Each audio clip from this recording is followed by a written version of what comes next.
Hello students, today I am going to begin with the fifth chapter of your book Flamingo, that is Indigo, written by Louis Fisher.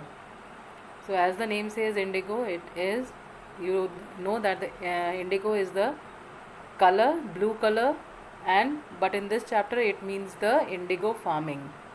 So this chapter is written by Louis Fisher, and this chapter is about our father of the nation, that is Mahatma Gandhi ji. And in this chapter, Louis Fisher has written about Mahatma Gandhi, or you can say it is one of the incidents of Mahatma Gandhi's life that was the turning point in his life, and it was considered as the first movement against the Britishers. So, before beginning the chapter, let me give you a brief introduction of this author, Louis Fisher. Louis Fisher was born in Philadelphia in the year 1896.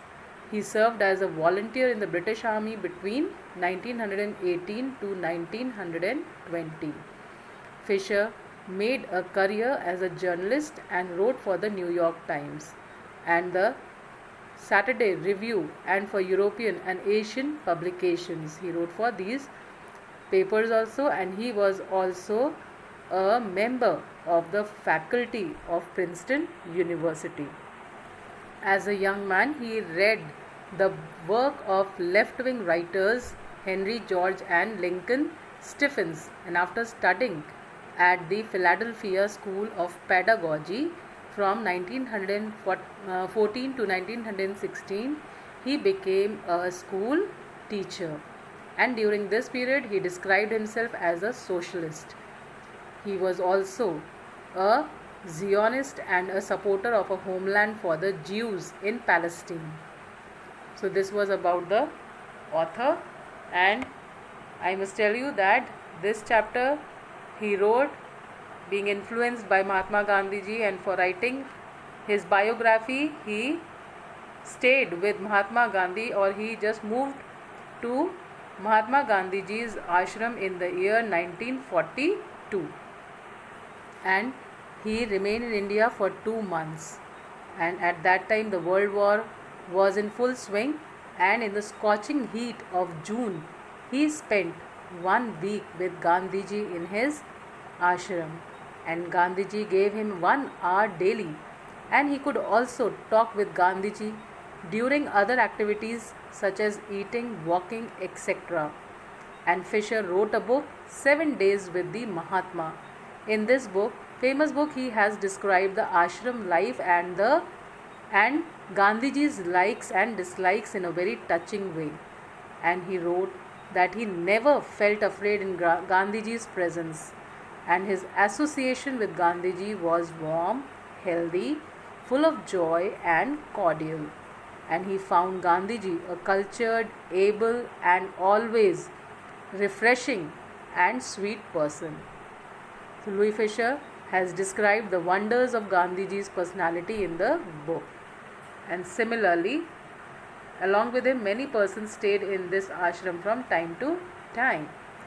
So now this was about the author.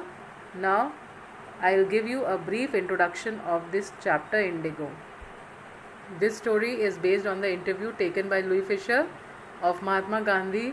In order to write on him, he had visited him in 1942, as I told you, and at his ashram Sevagram, he visited Mahatma Gandhi, where he was told about the Indigo movement started by Gandhiji, and the story revolves around the struggle of Gandhi and other prominent leaders in order to safeguard sharecroppers from the atrocities of the British landlords.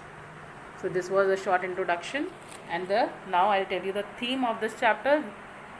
This chapter, Indigo, deals with the account of an unequal battle between the oppressed and the oppressors, where in spite of all odds the oppressed are able to foil the wicked designs of the greedy landlords. Truthfulness, sincerity of purpose, and untiring efforts of Indian leaders as well as masses eventually bear fruit and spell the victory of the campaign against the unjust and cruel Britishers. So this was the theme. Now let's start with the chapter. The first paragraph says, when I first visited Gandhi in 1942 at his ashram in Sevagram in central India, he said, I will tell you how it happened that I decided to urge the departure of the British, and it was in 1917. So in these lines, Louis Fisher says that the author explains about his first interaction with Mahatma Gandhi, and he says that he first met Gandhi ji in 1942 at his ashram, which was in Sevagram, and it was located in central India.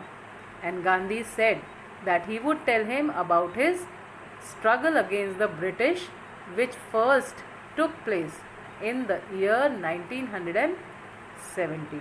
Further, in the next paragraph, second paragraph, he says he had gone to the December 1916 annual convention. What is convention? It is agreement of the Indian National Congress Party in Lucknow. There were 2,301 delegates and many visitors. During the proceedings, Gandhi recounted, a peasant came up to me looking like any other peasant in India, poor and emaciated. Emaciated means weak or thin, you can say. So, and said, I am Rajkumar Shukla, I am from Champaran, and I want you to come to my district. Gandhi had never heard of the place, and it was in the foothills of the towering Himalayas near the kingdom of Nepal. So peasants, as you all know, it means the small farmers. Delegates are the representatives, and Champaran, as we have read, that it is a small place in Bihar. So in this paragraph, the narrator says that in the month of December in the year 1916, Mahatma Gandhi went to attend the annual meeting of the Indian National Congress at Lucknow, and there were about 2,301 representatives and visitors. Gandhiji recalled that a small farmer named Rajkumar Shukla came to him, who was poor and thin, and he requested Gandhiji to visit Champaran, which is a place in the foothills of Himalaya mountain range near the kingdom of Nepal.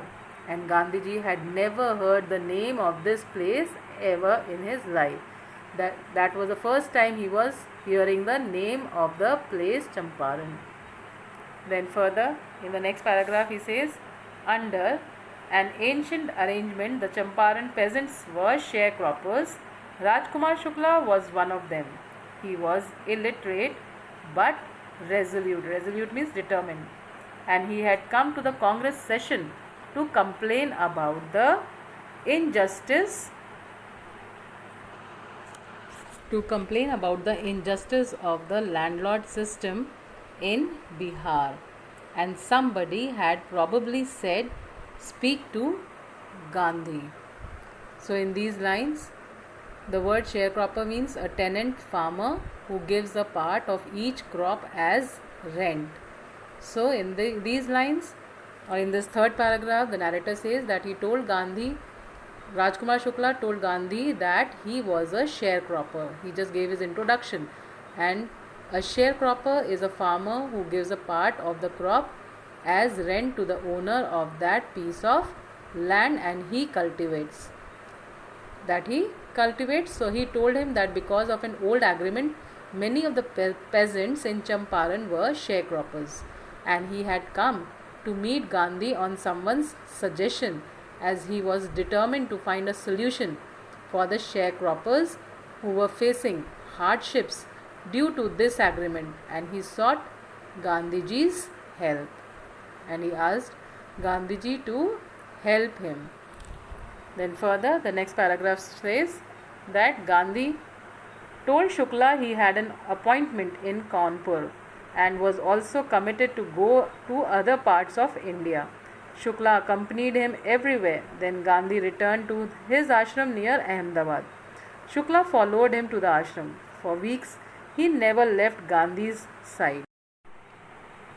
So, first of all, let me tell you the meaning of the hard words. The first word, committed, means dedicated. Accompanied means to go somewhere with as a companion or escort, and Kanpur is the British name for the city of Kanpur.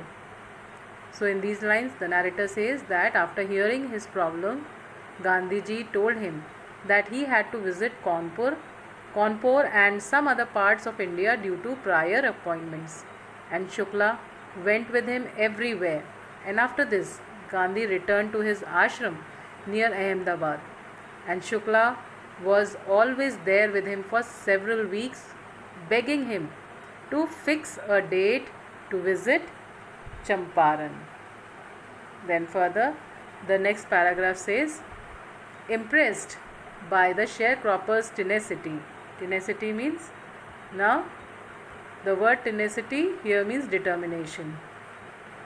So the narrator says, impressed by the sharecropper's tenacity and story, Gandhi said, I have to be in Calcutta on such and such a date. Come and meet me and take me from there. Months passed. Shukla was sitting on his haunches at the appointed spot in Calcutta. When Gandhi arrived, he waited till Gandhi was free. Then the two of them boarded a train for the city of Patna in Bihar.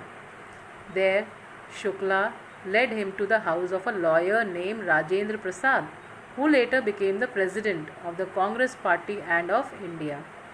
Rajendra Prasad was out of town, but the servants knew Shukla a very poor yeoman. Here, yeoman means a man who cultivates a small piece of land, who pestered their master to help the indigo sharecroppers. So they let him stay on the ground with his companion Gandhi, whom they took to be another peasant. But Gandhi was not permitted to draw water from the well, lest some drops from his bucket pollute the entire source. How did they know that he was not an untouchable? So in these lines, first see to the hard words. Tenacity, I have already told you, means determination. Haunches are thighs. Ukhudu batna, which you call in Hindi. Boarded means get on or enter.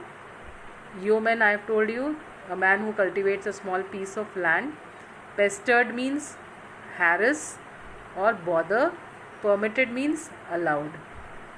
So in these lines the narrator says that as Gandhi was impressed with the determination of the peasant, he said that he would be visiting Kolkata after a few months and that Shukla would meet him there. On the day that he had fixed, Shukla was eagerly waiting for Gandhiji. When Gandhiji got free, they both took a train to Patna, and then they went to the house of a lawyer named Rajendra Prasad, who later became the President of India. And when they reached there, he was not at home. But the servants allowed both of them to stay at the grounds because they knew Shukla. Because Shukla was a frequent visitor to Rajendra Prasad's house and they were familiar of him.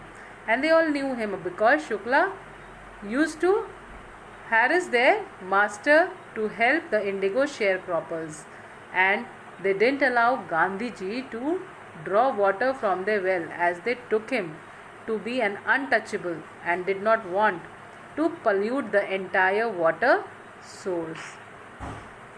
So the next line says, Gandhi decided to go first to Muzaffarpur, which was en route to Champaran, to obtain a more complete information about conditions that Shukla was capable of imparting.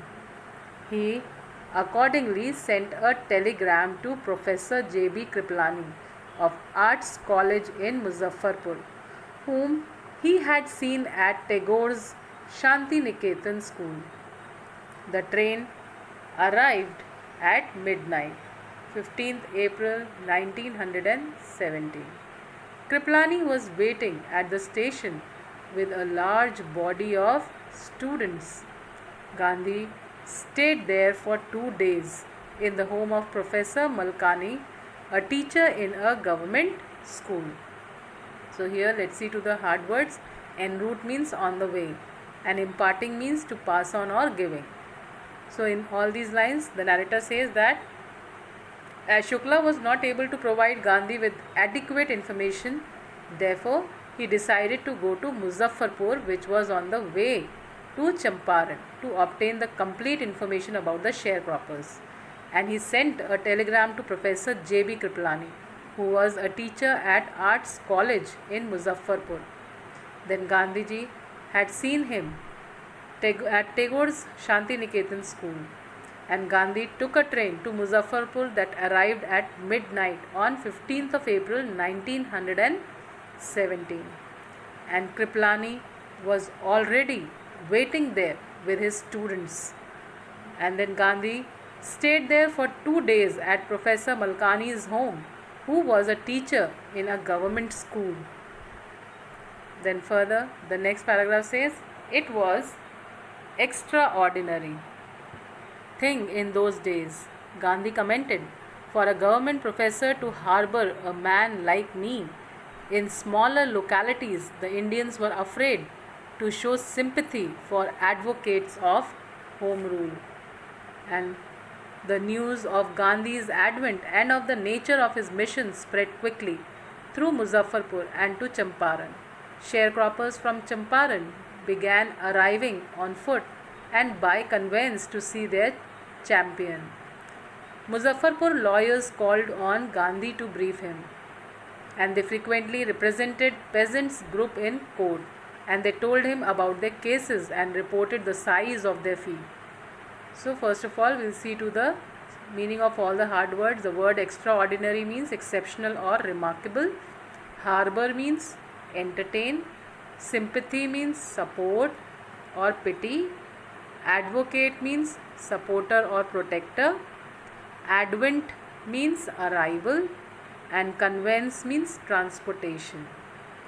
So in these lines, the narrator says that according to Gandhi, it was a remarkable thing that a government professor was entertaining him, because in those days people in small localities were afraid of supporting those who supported the home rule, as they were working under the Britishers. So the news of Gandhi's arrival and the purpose of his mission spread through Muzaffarpur and Champaran very fast. Sharecroppers started to visit him, and Muzaffarpur lawyers informed Gandhi about the whole situation, as they represented various peasants in the court, and they explained to him about their cases and the fee also that they charged them. Then further, the next paragraph says, Gandhi chided the lawyers for collecting big fee. Chided means rebuked or scold. So here the Gandhiji chided the lawyers for collecting big fee from the sharecroppers. He said, I have come to the conclusion that we should stop going to the law courts, and taking such cases to the court does little good. Where the peasants are so crushed and fear-stricken, law courts are useless.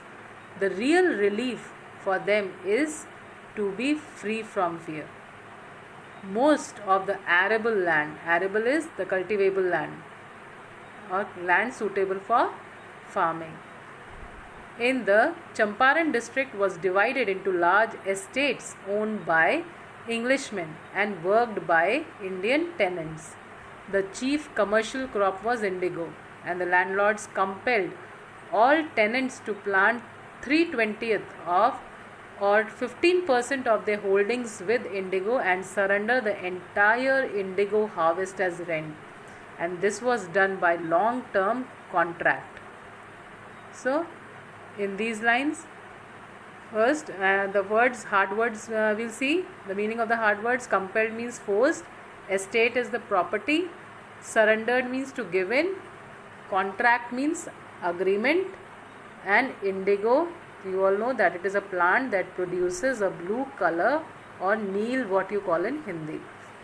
So in these lines, the narrator says that Gandhi scolded the lawyers for charging such high fee from the poor sharecroppers, and he decided that it was useless to go to the courts, as the judiciary was not doing anything good for the peasants, and he said that as long as the peasants were suppressed and full of fear, it was useless to visit the courts, and he wanted to set them free from fear. He wanted to remove fear from their mind and hearts. Now, most of the cultivable land in Champaran district was owned by Englishmen who had divided them into various estates or properties, and the peasants were the occupants of these lands. An Englishman forced these peasants to cultivate indigo on 15% of their land and to give the crop to them as rent, and all this was done through a long term agreement. So this way they were exploited, and forcefully they were made to cultivate the 15% of their land to give the crop to them as rent. And we know that after the cultivation of this crop, that part of the land becomes barren. That means nothing grows on that piece of land. Then further, the next paragraph says, presently the landlords learned that Germany had developed synthetic indigo, and they thereupon obtained agreements from the sharecroppers to pay them compensation for being released from the 15% arrangement. The sharecropping arrangement was irksome to the peasants, and many signed willingly. Those who resisted engaged lawyers. The landlords hired thugs. Meanwhile, the information about synthetic indigo reached the illiterate peasants who had signed, and they wanted their money back. So in these lines, now the narrator says that while all this was going on, the landlords came to know about the chemical indigo being prepared in Germany. So the Germans, they started preparing synthetic indigo, artificial indigo, and it was a blue colored dye that was made with the chemicals.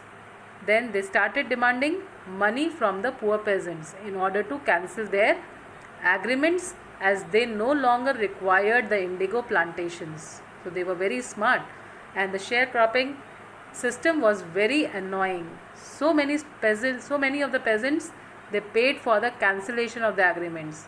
But as the news about synthetic indigo spread and reached the uneducated peasants, they started demanding their money back. So further, the next paragraph says, at this point Gandhi arrived in Champaran, and he began by trying to get the facts. First, he visited the secretary of the British Landlords Association. The secretary told him that they could give no information to an outsider, and Gandhi answered that he was no outsider. Next, Gandhi called on British official commissioner of the Tirhut division, in which the Champaran district lay. The commissioner, Gandhi reports, proceeded to bully me and advised me forthwith to leave Tirhut. So in these lines, first we'll see to the hard words. Proceeded means begin a course of action, and bully means trying to harm others considering them to be weak, and forthwith means immediately or at once. So in these lines, the narrator says that when Gandhi arrived at Champaran, he decided to gather the facts, and for this he visited the secretary of the British Landlords Association. The secretary didn't answer him because he could not give any information to an outsider. And after this, he went to the commissioner of the Tirhut division. Champaran district was under Tirhut division, and the commissioner not only threatened Gandhi but also suggested him to leave Tirhut immediately.